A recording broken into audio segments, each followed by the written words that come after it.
En juin dernier, Inserxo a lancé son premier chantier d'insertion en Corrèze. Les travaux consistent à réhabiliter le site gigantesque d'une usine de papeterie désaffectée pour le transformer en écoquartier. 8 détenus de la prison d'Uzerche y participent. 200 s'y succéderont jusqu'à la fin des travaux, prévus à l'horizon 2020. Tous bénéficient de mesures d'aménagement de peine.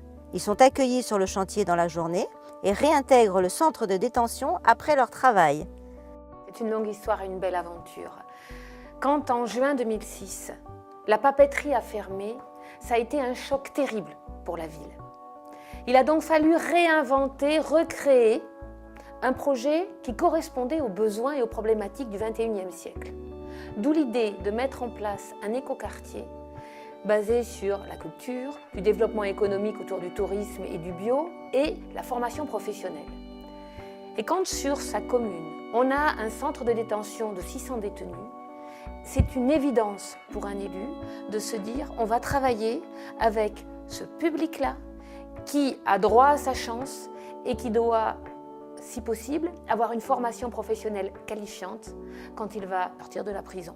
D'où le montage de travailler à une insertion sur ce chantier et faire en sorte que les détenus soient encadrés par l'un des plus grands architectes français, Jean-Michel Villemotte. Alors le chantier d'insertion agent du bâtiment seconde œuvre a été développé pour répondre à une demande d'aménagement de peine dans un cadre spécifique qu'est le placement extérieur sans surveillance de l'administration pénitentiaire. Il faut savoir que le placement extérieur existe depuis un certain nombre d'années et notamment c'est le décret de 1985 qui a créé le placement extérieur sans surveillance de l'administration pénitentiaire. On parlait auparavant d'un travail pénitentiaire. Au sein du chantier d'insertion, donc Inserxo 19, nous avons une équipe de 8 salariés en permanent. Ces salariés sont des salariés lambda, comme une entreprise classique, donc qui ont les mêmes droits et les mêmes devoirs que tout salarié dans une entreprise. Ils ont une rémunération qui est faite comme tout type de contrat de travail avec un CDD, donc CUI, CAE, contrat unique d'insertion, contrat à venir vers l'emploi. Qui leur permet d'avoir un salaire sur une présence de 24 heures par semaine. Alors les premiers jours du chantier, il y a eu toute une période de test. À la fois, les gars nous ont testés, nous on a vu comment réagissait le groupe. À la fois, prise de possession du chantier et du travail. Heureusement, on est intervenus les premiers sur le chantier, puisque c'est nous qui avons tout démonté et démoli. Et petit à petit, le groupe s'est formé, il y a eu une bonne entente et ça a bien marché au niveau du travail. Les gars n'ayant rien de spécifique à faire, autre que de la démolition, c'est-à-dire vraiment du gros œuvre démolition, quoi. Au niveau de l'évolution du groupe, ce qu'on peut dire, c'est qu'au début, certains ne voyaient pas tellement le but du chantier et le but de la réinsertion. Et que petit à petit, au bout de 2 mois, 3 mois, 4 mois, ça dépend de chacun, ils ont pris conscience qu'ils avaient une carte à jouer, qu'ils avaient une possibilité de s'en sortir. Puis je crois qu'ils se sont bien investis et ils ont joué le jeu. Donc cette mesure de placement extérieur sans surveillance de l'administration pénitentiaire a vocation à s'appliquer à des condamnés qui sont en fin de peine, dont l'impératif consistera à privilégier une sortie individualisée. Donc par le biais de ce chantier d'insertion, on peut espérer que la personne va se saisir des mesures dont elle bénéficiera, notamment un accompagnement socio-professionnel. Alors, les personnes sont présentes 24 heures sur le chantier, ont un contrat de travail. Et durant ce contrat de travail, je mène des entretiens individuels avec chaque salarié pour justement identifier les problèmes qui pourraient survenir à une bonne insertion dans le futur. Et ensuite, je mets en route tout un réseau de partenaires qui peuvent venir soit intervenir sur le chantier, mais également les accompagner sur des problèmes extérieurs.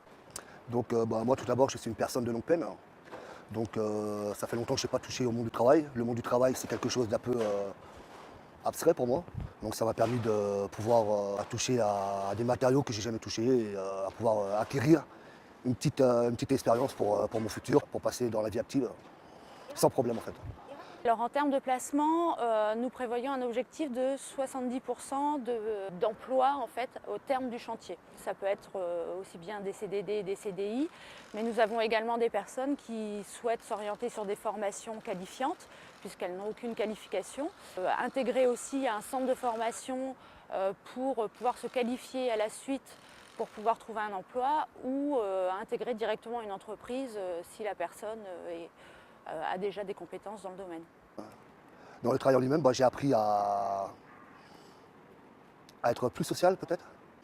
Ça m'a apporté aussi beaucoup de, peut-être un peu d'humanité, un peu de chaleur humaine qu'on ne trouve pas en détention tous les jours, quoi. Des gens vrais aussi, des gens vrais qui se sont investis pour cette structure, donc c'est très enrichissant en fait. Moi, ça m'a apporté rester plus humble, savoir être humble en fait, avec les gens en fait. Dans l'exercice de ces missions, une palette d'outils. Les placements extérieurs, dans le cadre des chantiers d'insertion, sont des outils privilégiés, en ce sens qu'ils s'adressent effectivement à des profils plus fragiles que des personnes qui seraient en capacité d'accéder assez facilement à une formation professionnelle. Là, c'est un petit peu plus compliqué. Il nécessite un encadrement beaucoup plus important, mais au-delà de ça, il nécessite un effort aussi beaucoup plus important en termes d'investissement humain et d'investissement financier. C'est clair aussi, l'administration pénitentiaire fait des choix en la matière. Les limites, c'est aussi cet engagement financier. Cette rencontre entre tous ces publics et des artistes aussi, de cette transmission des savoirs, naît un partenariat public-privé avec de très grosses entreprises, comme de beaucoup plus modestes, mais du territoire, avec des institutions qui vont de l'Europe à la région Massif central, pour arriver à créer ce qui pourrait être un prototype de la société de demain, où on avance tous ensemble solidaires.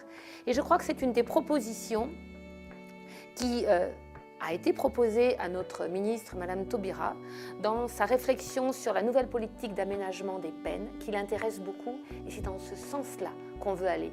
Le monde carcéral et surtout sa sortie, puisque si les détenus doivent, en sortant de prison, y revenir dans les semaines qui viennent, c'est que la société aura fait échec.